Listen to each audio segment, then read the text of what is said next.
여러분 반갑습니다. 오늘 같이 보실 하나님의 말씀은 열왕기상 19장 10절에서 12절입니다. 그가 대답하되 내가 만군의 하나님 여호와께 열심히 유별하오니 이는 이스라엘 자손이 주의 언약을 버리고 주의 제단을 헐며 칼로 주의 선지자들을 죽였음이오며 오직 나만 남았거늘 그들이 내 생명을 찾아 빼앗으려 하나이다.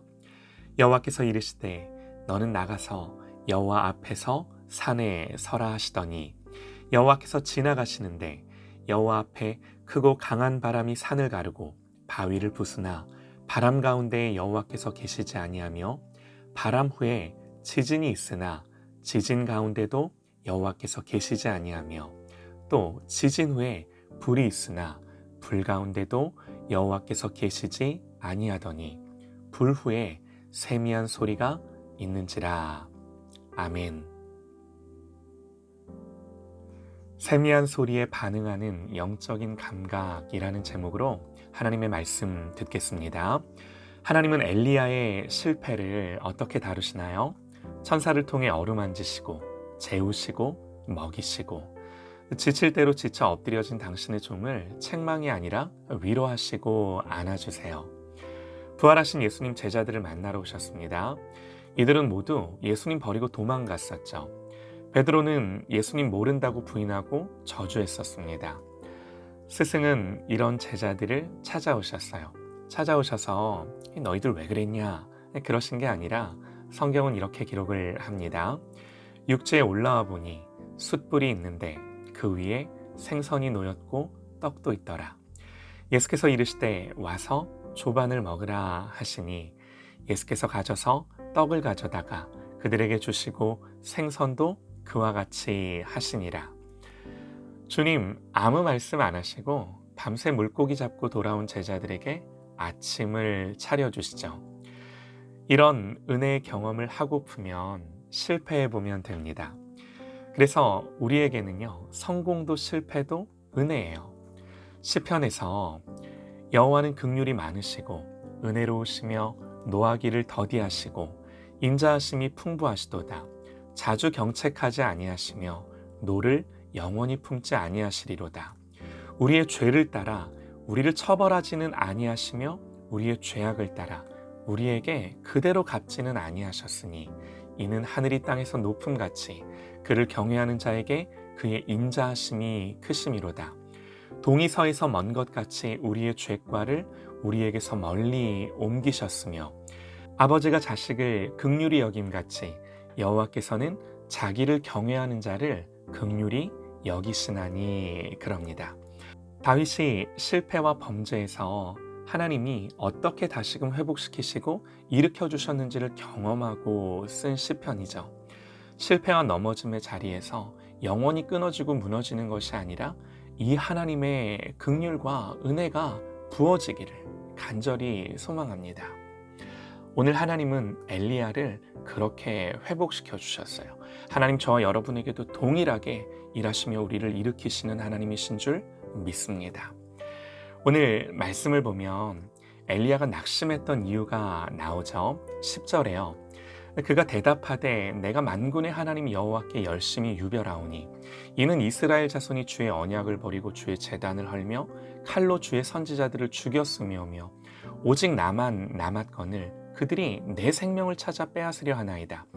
그리고 이 똑같은 말을 한 번 더 해요. 14절에도요. 그가 대답하되 내가 만군의 하나님 여호와께 열심히 유별하오니 이는 이스라엘 자손이 주의 언약을 버리고 주의 제단을 헐며 칼로 주의 선지자들을 죽였으며 오직 나만 남았거늘 그들이 내 생명을 찾아 빼앗으려 하나이다. 같은 말 또 하는 거죠. 왜 반복하며 두 번을 연거푸 말했겠습니까? 엘리야의 마음이 이 마음으로 사무쳐 있는 거예요.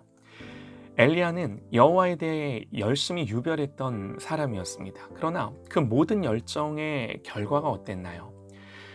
그는 자기보다 앞서 살았던 그 누구보다도 열심히 기도했고 그로 인해 기적들이 일어났습니다. 하늘에서 불이 임했고 하늘에서 비가 내렸어요. 하늘에서 불과 비를 내린 선지자. 하지만 엘리야의 입장에서는 결과적으로 그가 정말 바랬던 일들은 하나도 일어나지 않았어요. 아합은요, 이 굉장한 하나님의 역사를 목격했음에도 아무런 영향도 받지 않았고요. 이스라엘 백성은 하나님께로 돌아오지 않았고요. 이세벨은 더 도끼를 품고 엘리야를 죽이겠다 달려들고요.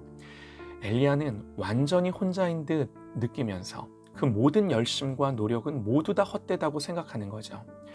여러분, 이런 상황 속에서 열심히 유별하면 유별할수록, 특별하면 특별할수록 더 나락으로 떨어지기가 쉬운 거죠.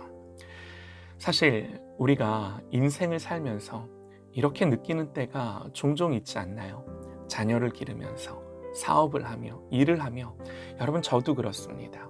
목회자로 사역과 목회 가운데 가정에서 이런 마음이 들 때가 너무나 많은 거죠. 이때 여호와께서 이르시되 너는 나가서 여호와 앞에서 산에 서라. 오늘 말씀입니다. 하나님은 그런 엘리야에게 뭐라고 말씀하세요? 내 앞에 서라. 그렇게 말씀을 하세요. 다시금 내 앞에 서라.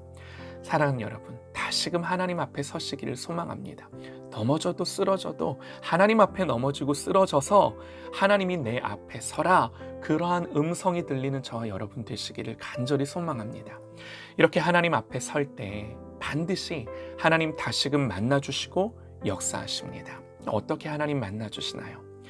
여호와께서, 하나님 그렇게 엘리야가 자기 앞에 서 있을 때 여호와께서 지나가시는데 여호와 앞에 크고 강한 바람이 산을 가르고 바위를 부수나 바람 가운데에 여호와께서 계시지 아니하며 바람 후에 지진이 있으나 지진 가운데도 여호와께서 계시지 아니하며 또 지진 후에 불이 있으나 불 가운데도 여호와께서 계시지 아니하더니 불 후에 세미한 소리가 있는지라. 어찌 보면 지금까지 엘리야의 사역은 그야말로 바람 같은 사역, 지진 같은 사역, 불 같은 사역이었어요. 그러나 하나님은 오늘 엘리야에게 보여주실 작정이세요. 그 바람과 지진과 불이 아니라 세미한 소리 가운데도 역사하시는 하나님이심을. 예수님 이런 말씀을 하세요. 들의 백화파를 보라, 하늘의 새를 보라. 누가 들에 피는 풀 한 포기가 싹이 나고 자라는 소리를 듣습니까? 그러나 틀림없이 자라죠. 공중의 새는 살아갑니다. 예수님 말씀하시는 거예요. 누가 저들을 입히고 먹이고 기르냐는 거예요. 우리는 그 속에서 얼마든지 하나님의 역사하심과 일하심을 보는 거죠. 우리는 바람과 지진과 불 같은 역사를 봐야 하나님 계시다고 생각할 때가 많습니다. 자세히 보면 엘리야의 낙심은요, 그 바람과 지진과 불을 봤음에도 불구하고 거기에 하나님 계시지 않았다는 거죠. 이게 엘리야가 넘어진 이유 아닌가요? 그러나 우리의 영적인 감각이 바람과 지진과 불이 있어야만 반응하는 것이 아니라 하나님의 세미한 소리, 모든 피조물들 가운데 여전히 역사하시고 통치하시며 만물을 붙들고 계심을 감각하는 그러한 저와 여러분 되시기를 소망합니다. 모든 것에서 하나님의 주권과 통치를 볼 수 있는 눈과 귀가 열리고 뜨이기를 원합니다. 하나님은 바람과 지진과 불로도 말씀할 수 있으셨지만 이번에는요, 그렇게 안 하시고 일부러 세미한 소리 속에 당신을 계시하세요. 엘리야를 더 깊은 영의 사람으로 다루시고 만들어 가심을 우리가 봅니다. 사실 우리 주변에 이 세미한 소리들 속에 당신을 계시하는 일이 얼마나 많나요? 우리의 귀가 둔해 듣지 못할 뿐이지, 문제는요, 이 세미한 소리들 속에 하나님의 음성이 들려지는, 깨어있는 우리의 영이 되어지기를 간절히 소망합니다. 이게 되면 돌파됩니다. 성령께서 하나님을 향한 감각들을 흔드시고 깨우셔서 깨닫게 하시기를 간절히 기도합니다. 그러면 반드시 회복됩니다. 이 하나님의 놀라운 회복과 새롭게 하심을 경험하는 저와 여러분 되시기를 간절히 소망합니다.